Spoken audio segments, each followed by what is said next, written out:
Magandang araw sa inyo mga kaibigan. Itong ating salita sa araw na ito, May 6. Ang ebanghelyo natin ay John 15:26 to 16:4. Sabi ni Jesus, I tell you all this to keep you from stumbling and falling away. They will put you out of the synagogues. Still more, the hour is coming when anyone who kills you will claim to be serving God. I tell you this to keep you from stumbling and falling away. Kasi minsan pag dumating ang pag-uusik, ang paghihirap, ang mga mabigat na problema, we can stumble.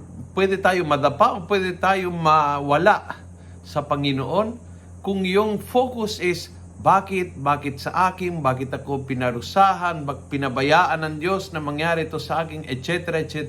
All the questions sa line ng why ay naiwan na mapait na lasa sa ating spiritual life. So kapag may dumating itong mga bagay na ito, tandaan mo, sinabi ni Jesus na darating sa ating. Kung kaya hindi ito parusa, hindi ito ang Diyos na nakalimot, hindi ito pinabayaan ng Diyos.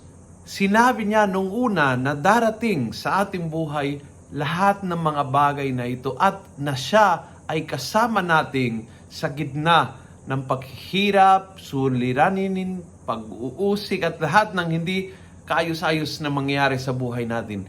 He told us that this will happen and that He will be with us. Kaya don't go in the line of bakit sa akin, bakit ngayon, because itong mga bagay na ito ay matatanggal ng kapayapaan sa buhay mo. Just accept na itong mahirap ay dumadaan sa buhay ko, patandaan na ang Panginoon ay kasama mo habang pinagdaraanan ng mga bagay na ito.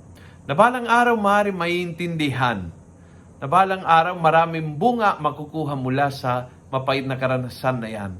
But don't stumble and fall kapag nangyari ang mga bagay na ito. And I pray for you as I ask you, you pray for me, na kapag dumating ang hirap na ito sa buhay natin, hindi po tayo madadapa, hindi mawawalan lakas ng ating mga paa na manatiling nakatayo sa ating pananampalataya. Kung nagustuhan mo ang video ito, pass it on. Punuin natin ang good news ang social media. Gawin natin viral, araw-araw ang salita ng Diyos. And God bless.